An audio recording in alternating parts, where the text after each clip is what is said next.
नमस्कार, मैं हूं कुमार अनिल। बिहार में इस बार लोकसभा चुनाव के दरमियान कई नई बातें हो रही हैं। पहले तो नवादा, औरंगाबाद में लव कुश का जो समीकरण था, कुर्मी और कुशवाहा का समीकरण, जो एनडीए का पक्का आधार माना जाता था, उसमें बिखराव हुआ। मीडिया में इसकी चर्चा नहीं हुई, लेकिन ये बात पक्की है कि नवादा, औरंगाबाद में, गया में कुशवाहा और कुर्मी मतदाताओं में बिखराव देखा गया। इनका वोट राजद की तरफ गया है। ये तो अब तक खबर ये पक्की है। अब जो खबर आ रही है वो ज़्यादा चौंकाने वाली है। वो है ये कि मुन्ना शुक्ला के नामांकन में, मुन्ना शुक्ला राजद के कैंडिडेट हैं वैशाली से, उनके नामांकन के दरमियान और उसके बाद जो सभा हुई उसमें भारतीय जनता पार्टी के जिला स्तर के कई बड़े नेता शामिल हुए और वो सब भूमिहार जाति के नेता हैं। उसके बाद मुजफ्फरपुर की भाजपा की जो राजनीति है उसमें खलबली मच गई है। पार्टी ने कहा है कि हम कार्रवाई करेंगे। इस खबर को भी मीडिया ने दबा दिया। हिंदुस्तान अखबार में, सिर्फ हिंदुस्तान का जो डिजिटल एडिशन है उसमें ये खबर है कि वहाँ पर भाजपा के नेता मुन्ना शुक्ला के राजद के कार्यक्रम में शामिल हुए। ये चौंकाने वाली बात है।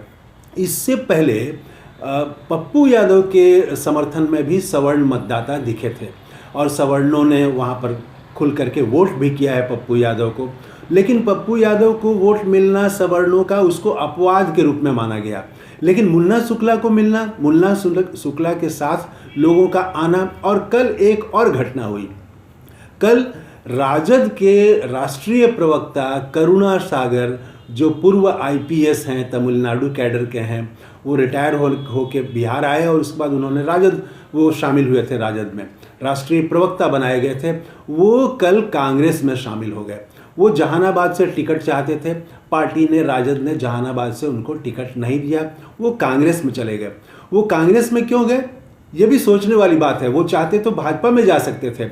अब तक की जो धारा है भारतीय जनता पार्टी के प्रति, सवर्णों की जो धारा रही है, समझ रही है और जो झुकाव रहा है, उसके अनुसार स्वाभाविक होता है कि वे भारतीय जनता पार्टी में जाते। लेकिन वो कांग्रेस में गए, ये भी अपने आप में कुछ संदेश दे रहा है। इसका मतलब है उन्होंने फीडबैक लिया होगा जहानाबाद में अपने समर्थकों से, अपने सामाजिक आधार में भूमिहार जाति के लोगों से बात की होगी, उसके बाद ही तो उन्होंने ये फैसला लिया होगा। तो ये पता चल रहा है कि भाजपा से भी सवर्णों का मोहभंग हो रहा है। न सिर्फ कुर्मी कोयरी मतदाताओं का, बल्कि सवर्ण मतदाता भी, और खास करके भूमिहार, जो भारतीय जनता पार्टी के मजबूत स्तंभ रहे हैं, उनका झंडा मजबूती से लड़ने के लिए तैयार रहते हैं, कहीं भी बहस हो, चर्चा हो, तो वो तबके में भी टूट है। हालांकि मैं ये नहीं कह रहा हूँ कि ये पूरे बिहार भर में ये है, लेकिन ये दो बातें, मुन्ना शुक्ला के साथ आना, भूमिहार जाति के नेताओं का, वो भी भारतीय जनता पार्टी के नेताओं का आना, और दूसरा करुणा सागर का कांग्रेस में शामिल होना, इसका मतलब इस दोनों में कॉमन बात एक ये है कि भारतीय जनता पार्टी की तरफ सवर्ण नहीं जा रहे हैं। सवर्ण भारतीय जनता पार्टी से अलग हो रहे हैं। यहाँ तक कि वो राजद के साथ भी चले जा रहे हैं मुन्ना शुक्ला के लिए, और करुणा सागर कांग्रेस में जा रहे हैं। तो बिहार में भविष्य की राजनीति जो है वो इससे पता चल रही है कि भारतीय जनता पार्टी की जो राजनीति है वो किस तरह से संकट में पड़ने वाली है। और इसके लिए माना यह जा रहा है कि इस बार वो कोई राष्ट्रीय नैरेटिव, राष्ट्रीय एजेंडा, कोई राष्ट्रवाद या हिंदुत्व, राम मंदिर, ऐसा कुछ करने में वो असफल रही है। प्रधानमंत्री मोदी कई बार अपनी रणनीति बदल चुके हैं, मुद्दे बदल चुके हैं।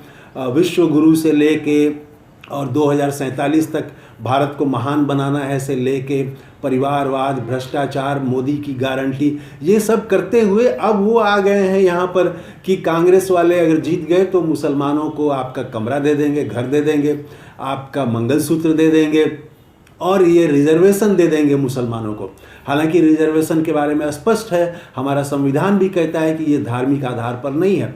तो वो हिंदू मुसलमान की राजनीति पर प्रधानमंत्री नरेंद्र मोदी खुल करके आ गए हैं, लेकिन ये भी एजेंडा नहीं बन पा रहा है। तभी तो मुन्ना शुक्ला के समर्थन में भारतीय जनता पार्टी के नेता जा रहे हैं। करुणा सागर भाजपा में ज्वाइन करने के बजाय वो कांग्रेस में शामिल हो रहे हैं। तो ये कुछ कहानी, कुछ संदेश बिहार की राजनीति से निकल रहा है। हालांकि ये मैं नहीं कहूँगा कि ये ट्रेंड बहुत बड़ा ट्रेंड और बिहार में मजबूत ट्रेंड है। आज भी सवर्णों का, खास करके भूमिहारों का बड़ा हिस्सा वो भारतीय जनता पार्टी के साथ ही है, लेकिन उसमें कहीं ना कहीं टूट शुरू हो चुकी है। अब ये राजद की जो टैक्टिक्स कैसे होती है, कांग्रेस की कैसे, क्या वो रणनीति बनाते हैं, इस पर भी डिपेंड करेगा। अगर ये लोग अच्छे से रणनीति बनाएं तो ये जो टूटन शुरू हुई है, जहाँ तहाँ दिख रही है टूटन, ये टूटन बढ़ सकती है, तेज हो सकती है। तो अब देखना है कि आने वाले दिनों में भारतीय जनता पार्टी से क्या और टूटते हैं, विपक्ष जो है राजद और कांग्रेस किस तरह की रणनीति अपनाता है ताकि उनके सवर्ण मतदाताओं को भी तोड़ा जा सके। तो ये सब अभी भविष्य में दिखेगा, लेकिन इतना तो तय है कि सवर्ण मतदाता, भूमिहारों के बारे में भारतीय जनता पार्टी जो समझ रही थी कि ये कहीं जाने वाले नहीं है, ऐसा नहीं है और वो चुनौती मिल रही है उनको। लव कुश के बारे में भी यही बात है कि वो उन्हीं के साथ रहेंगे, चाहे जो हो जाए, एक भी कुशवाहा को कैंडिडेट न दें तब भी रहेंगे, ऐसा नहीं है, उसमें टूट हो रही है। तो ये है नया वीडियो। थैंक यू, धन्यवाद, जय हिंद।